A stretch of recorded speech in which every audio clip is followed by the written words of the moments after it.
Hey there, this is John from Heroes and Legends, and welcome to Tempest Remastered Week. Today is day 2 of our 6-part set review. Today we'll be looking at the blue cards. Yesterday we looked at the white cards, and we'll go through color pie order for the next 4 days after this to get the rest of the cards for the set. So, having said that, let's go ahead and jump into the set review. And our first card is Capsize. Capsize is an amazing late game mana sink. These buyback spells are no joke, and blue especially just got the best of the buyback spells. Capsize is a great example of that. Early in the game, you can use it to maybe bounce a land, get a resource advantage. Late game, you can take away their key threats just right off the board and hopefully go in for the kill. So, really fantastic limited card. Counterspell, and this of course is classic Counterspell. I don't really need to tell you this is good. 2 blue mana to be able to get ahead on board state and to kind of shut your opponent down from doing what they want to do is well worth it. And today, a Counterspell that's just a plain hard counter usually costs 3. Typically, you think of cancel, 2 blue and a colorless. Just taking that one colorless away really makes a big difference in the power level of this card. Curiosity. Now, it's an aura. I'm usually not a big fan of auras, but it's a very, very cheap aura. And if you have a creature that, maybe you have a 1/1 creature that your opponent didn't leave a blocker up for, they're not really concerned about you getting in for 1 damage.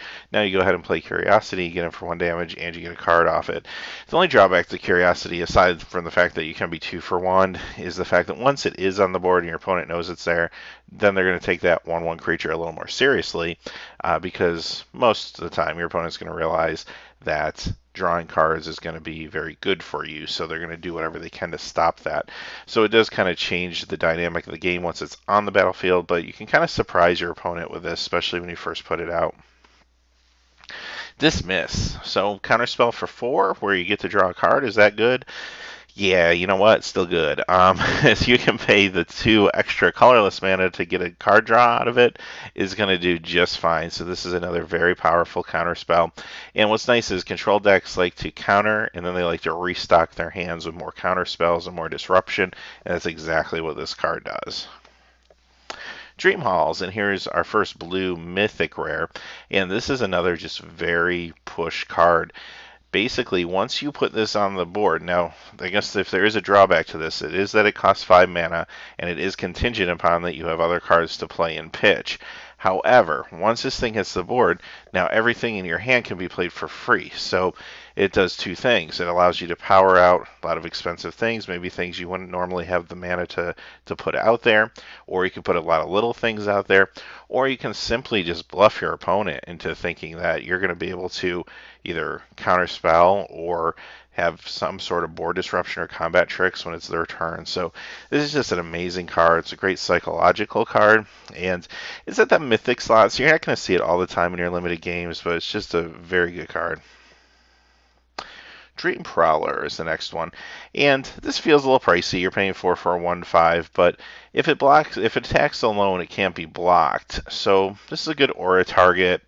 It's a good blocker as well at 1/5. It's going to slow down the game. It's not a super offensive card unless you kind of build around it to make it more offensive, but you don't want to necessarily stack auras on this thing either just to have it removed. So not the best creature, but for a control deck, sometimes it's just what you need. Semoran, and this guy is a limited house. This is exactly the type of creature you want to see. And what's funny is, I guess this is just indicative of the old sets. Not only does blue get these amazing cards like Counterspell and Dream Halls and Dismiss, but then they also get the 4/4 flying creatures that can protect themselves. So blue's just very pushed, as it just seemed to, I don't know, be, especially in the old days. But yeah, you'll pay 6 for a 4/4 flyer unlimited, absolutely. And you can discard a card to return it to your hand. Sure, by all means, you're going to do that. Great, great limited card. Fighting Drake's another just excellent limited card. I can't really think of a bad thing to say about it. Yeah, I'll pay 4 for 2/4. Now 2 of it is on color with blue, so it might be harder to splash, but it's a really fine limited guy. Forbid, and here's another just buyback, just beating. Forbid is just so hard to deal with, especially in the late game. It counters something, and then your opponent's able to say discard 2 cards, and now you know they're holding a counter spell again, and what do? you try to just run something out and hope that they counter it before they can restock their hand to be able to counter something better later. It's just a crazy A, psychological game, and B, it's just sometimes it just wins you the game just because you just can't, your opponent can't do anything about this. So just a very, very powerful card, but it can be skill intensive. This card is all about timing. Gaseous Form. This I'm not a huge fan of. It does a couple different things for you, and I do like the versatility. On one hand, you can use it on one of your creatures to make basically like a fog wall that they just can't get through. Or if there's a creature beating you down, maybe a flyer that you can't deal with, you can play this on that creature and then it can't hurt you anymore. But the downside of that is now it can be used as kind of a wall that you might not be able to get through later. So it's just not something that I feel has enough upside to put in your deck, quite honestly, in most cases. Hammerhead Shark, aggressively priced, 2 for a 2/3. This almost feels like a newer card. However, it's got a pretty big drawback that it can't attack unless the defending player has islands. So, granted, there's a good chance that a lot of players will at least be splashing blue when they play this set. However, it's going to start in your sideboard, and it can only be used against a player that is going to be playing with islands.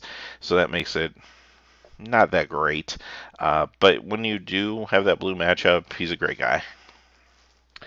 Horned Turtle, very cheap blocker, and again, nothing too exciting here. It's obviously not an offensive card. It's just another one of those type of cards that control decks will like to slow down the game. So there are times when you're going to play this guy, but if you're playing a more aggressive build, you'll probably leave him out. Intuition, another just super powerful card, and this is the early version of Gifts Ungiven. This Gifts Ungiven was actually based on I don't know, a fixed version of this card, I guess maybe is the way to put it. But this is great. It's a tutor for 3. If there is any sort of downside to it, it's your opponent is getting to choose which of the cards for you to take. However, there's just so many ways around that.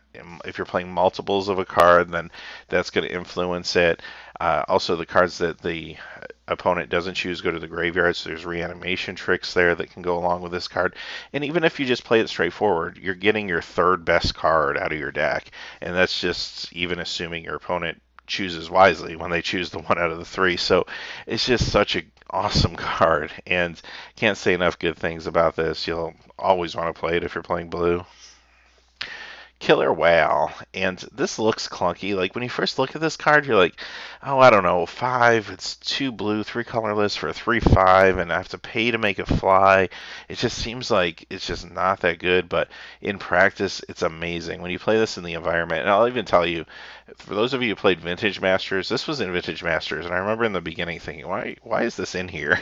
But when you're in an environment that's a more old school environment and the creatures are very weak, a 3/5 that can fly is just a house, and it can just win you games. It's really amazing how when this card originally came out, I remember even thinking it doesn't even seem that good, but when you really put it into practice, it's really a strong card. So very good limited guy.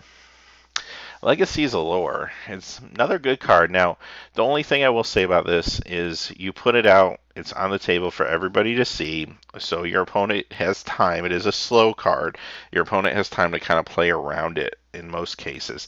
So they could maybe destroy it before it gets to the point you want it to get to, which might force you to take a smaller creature or a creature that's not as meaningful. But sometimes just taking a 2/2 or 2/3 in this environment is good enough. So it's still a very, very strong card. It's very low costed.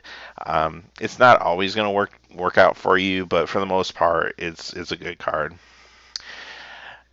Ledger Main is similar in the way that it can be very swingy, can really swing the board state. However, there's a little more contingent upon this. You have to, first off, not already be winning, and second off, you need to have cards to trade with your opponent. So this is a little more situational. So it might not always make your limited deck, but it's not a bad card. When it works well, it can work for you. Mana Leak, another super powerful card, and you can see as we go through these, so many of these cards are just iconic cards. Here's another one. This is huge. It's a splashable counterspell. It's incredibly powerful. It has a downside, unlike regular counterspell, which is 2 blue. this can be stopped if your opponent has enough mana to pay for it. So late game, this becomes not as good, and that's kind of the catch-22 with mana leak, but it's still awesome. It's still powerful. You're still going to use it. Core, and this is a 3/3 flyer for 5, so you know what? He's going to get in there. You're going to play him. And blue with all these flyers and all this disruption is just incredible. It'd be hard to, I think, make cuts if you get a lot of blue cards and limited, but so you get a 3/3 flyer for 5, and then on top of that, it can tap to ping the creatures and players. So I don't even know what to say. There's just no drawback to this card. It's incredible. Meditate. This is an interesting one. It's a cheap draw spell. You get 4 cards for 3. That's incredible. And the fact that you have to skip your next turn early game, if you're playing this like on turn 3, this is kind of awesome because at that point your opponent hasn't really gotten to the point where they're going to be able to go in for the kill or anything like that. Now you are giving up some board state in exchange. I mean, they're drawing an extra card off the extra turn, so it's really kind of like drawing 3 cards for 3 instead of 4. But it's almost like you're playing an Ancestral Recall and they're playing a Time Walk, and which is better? Well, Ancestral Recall traditionally is better than Time Walk, so you are getting the better end of the deal here. However, late game, this starts to get worse and worse, and there's a point where your opponent could potentially kill you if they had 2 turns to do it, and they knew they had 2 turns to do it. So at some point, it loses a little bit of its luster, but I could see myself playing a 1-of in there and just taking the risk and taking the gamble. I think the advantage is that good in a lot of the games. Merfolk Looter. This is the original Looter, where the name came from, and if you name an effect off a card, it's probably a pretty good card. So, yeah, looting's powerful, and here's a 2 casting cost creature. It's a 1/1, but it lets you loot, so you're going to use it. The only drawback I can even think of here is, yeah, it's a small body as a 1/1, but who cares? You're not going to be fighting with this guy anyway. You're going to be using him to loot through your deck. Pneumonic Sliver. This is a good sliver. If for no other reason, it's a 2/2 base instead of a 1/1, which most of the others are 1/1s, except for maybe some of the multicolor ones, which we'll see later. But this is a good sliver. I mean, you pay 3 for a 2/2, and it gives you the ability to sack slivers to draw cards, which gives you some card draw and a sliver strategy. Pretty decent card. Rootwater Hunter, and this is just basically the Merfolk version of Prodigal Sorcerer. So we know Prodigal Sorcerer is a good card. This sure is a good card. Yeah, it's a 1/1, so it's got a small body. It's not going to do a whole lot in combat, but just the fact that it can ping is pretty awesome. And you start getting these things in multiples, and they're just a beating. And if I could be mistaken about this, but I remember correctly, I want to say that this guy was common when he was first printed in Paper Magic, and now I see he's an uncommon. Yeah, you could just in limited just get a bunch of these guys and just start pinging everything. So it's good that they made him uncommon. Shriven Er, another powerful card that's going to let you recur a instant from your graveyard. And the only thing with this guy is he's obviously expensive for a 2/2, but if you're getting an instant back, that makes it worth it. If you don't have a lot of targets for this guy, though, you don't want him in your deck. So that's kind of the balance here. If you got a lot of targets, yeah, run him. He's gonna be economical for you. If you don't, then he's gonna stay out. Sea Monster, a good limited creature. I mean, he's a 6/6 for 6, but he has the problem of he can only attack defending players with islands, so he's going to start in your sideboard. He's not always going to be playable. He doesn't have evasion either, so when you do get him out, no guarantee that he's not going to just get chump blocked by a bunch of 1/1s. So not the best creature in the world, but you're gonna slide him in against blue matchups. Shadow Rift, and this is a really cheap way to just power across some damage, just give a big creature shadow and just get in there, and you get to draw a card, and it's all for 1 blue. That's incredibly economical. It's also a good way to block a shadow creature and kill a shadow creature at instant speed if you're up against a shadow strategy or there's a creature you just can't deal with. Another very good card. And the hits just keep on coming. Here's another fine card with Sift.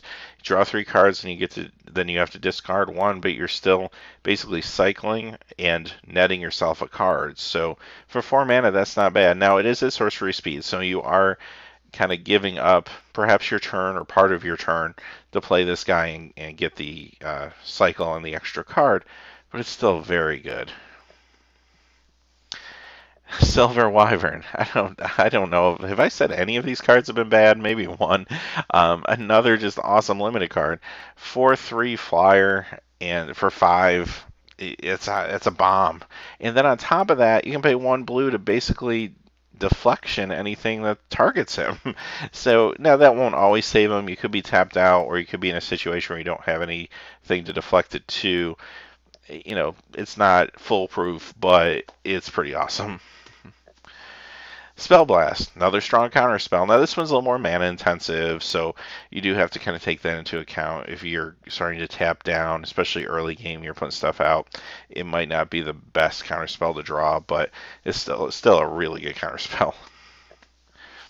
Thalakos Drifters, and I really like this card, even though it's cost 4 and 2 blue, it seems a little pricey, but you're getting a 3/3 body out of it, and by discarding a card, you give it shadow, so you don't have that kind of awkwardness of, I have a shadow creature, and now I'm in trouble, but I can't block with it, I can only attack with it. Well, now you can treat this as a 3/3 creature, and then when you want to discard a card to give it shadow and let it get in there and be more aggressive. So this is a really fine card as well. Thalakos Scout, and he's a 2/1 shadow, so I don't really need to say anything more than that. You're probably going to play him. On top of that, he can protect himself, so just really fine card. What is interesting too about blue as opposed to the white cards, if you really want really strong white shadow, you do risk the fact that you may get super aggressive, but you also can't block anything. Now blue has some less shadow creatures, and even the ones like the one we just looked at isn't always shadow, so you run less of a risk of kind of backing yourself or pinning yourself into that corner. So these shadow creatures in some ways even feel better than they did in white, where you could maybe get a little careless and get over aggressive with them. Thekalos Seer, and here's another shadow creature. And this guy's a 1/1, so he's a little smaller, but when he dies, you get to draw a card. So that's kind of awesome. It's kind of like a shadow version of some of the more recent 1/1 blue creatures that we've seen in the Dragons of Tarkir Fate Reforged sets, where they've been kind of doing this thing where it's a 1/1, and then when it dies, you get to draw a card. So here it is in shadow version. Time Ebb is a fantastic tempo card. If I'd have to find a drawback for this, it's not an instant, but if it was an instant at 3, it would be insane. So yeah, you get to get a tempo play for 3 mana. It's amazing. Time Warp, and this is the fixed time walk, and this is also at the mythic level. Basically, at some point, Wizards kind of decided that anything that allows you to take an extra turn feels mythic. What's interesting about this one is it doesn't have the clause to exile it. So the original Time Walk, this one, I think after that, I think they started exiling anything that makes you take an extra turn and goes to the graveyard. So kind of just an interesting side note there. But yeah, Time Walk for 5 is still awesome. It's very skill intensive though. A lot of people don't use this card properly, and I get it. I mean, how often do you get to play with these effects? They're not around all the time. But at the same time, just be very careful when you play this card. If you play it too early, it doesn't do a whole lot. It's a better late game card. Tradewind Rider, and here's just another amazing tempo card. Now, you do need to have some creatures to make this guy work, but worst case scenario, he's a 1/4 flyer for 4. That in itself isn't bad, but if you have some extra creatures that you can tap, you can start returning not creatures, but permanents to their owner's hand. That's kind of crazy. So he can protect things on your side, he can bounce things on your opponent's side, he can mess with lands and give you some resource advantage. Just another really good card. Twitch, and this is Twiddle for 3, but you do get to draw a card off of it. Not crazy about this one, especially when there's so many other amazing blue cards. You're probably not going to really find a spot for this guy. Now, he is a combat trick. He's very versatile. There's different things you can do with him. But in all honesty, I think with all these other amazing choices, most of the time, probably won't make the cut. Volrath's Curse. Here's one that I don't like. Finally, it's a blue card that I really don't like. And this is an aura. It kind of feels like a pacifism, but not really. So the creature can attack or block. They can still use their trigger abilities, but not activated abilities. But here's the part that gets weird. Your opponent can sacrifice a permanent to ignore the effect till end of turn. So giving your opponent the option to turn this off is very dangerous, because obviously if they're going to do that, they're probably doing it for a very, very good reason. So it's just not that great. I mean, there's just other better options out there than this. Wayward Soul, and here's another great flyer, 3/2 for 4, more than fairly costed and limited. And on top of that, guess what? You can put it on top of your library if you need to for 1 blue mana. So it can protect itself. It's got evasion. Just another awesome card. Now sometimes that putting on top of the library effect can slow you down if you're not careful, but it's not something you have to do. So you just have to be smart about it. Wind Dancer, got a flyer for 2, but it can tap and give anything else flying, so that's pretty amazing. You give your creatures that don't have evasion, like that sea monster we saw earlier, give that flying. It's got a small body, you know, it could be killed pretty easily, but for the most part, it could do some serious work. Windrake, and this is just a classic card that's been reprinted a lot. It's a 2/2 flyer for 3 for blue, and this is a very fair priced flyer. Has evasion, just a really strong staple card. Our last blue card for the day is Winged Sliver, and this is probably the best monocolor sliver that they printed in this set. It gives all your slivers evasion and flying, which is pretty amazing. So that's awesome, and I don't really have a bad thing to say about it. Yeah, like most of the slivers that are monocolored, it's a 1/1 body, but there's a lot of things that can change that, like Muscle Sliver, for example. So really, really awesome card. And having said that, those are our blue cards for Tempest Remastered.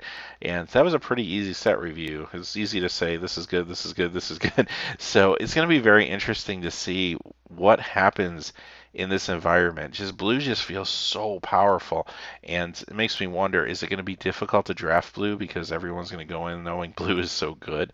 Now we saw white yesterday, and white was no pushover, don't get me wrong, but blue just seemed like you just couldn't find a bad card in there.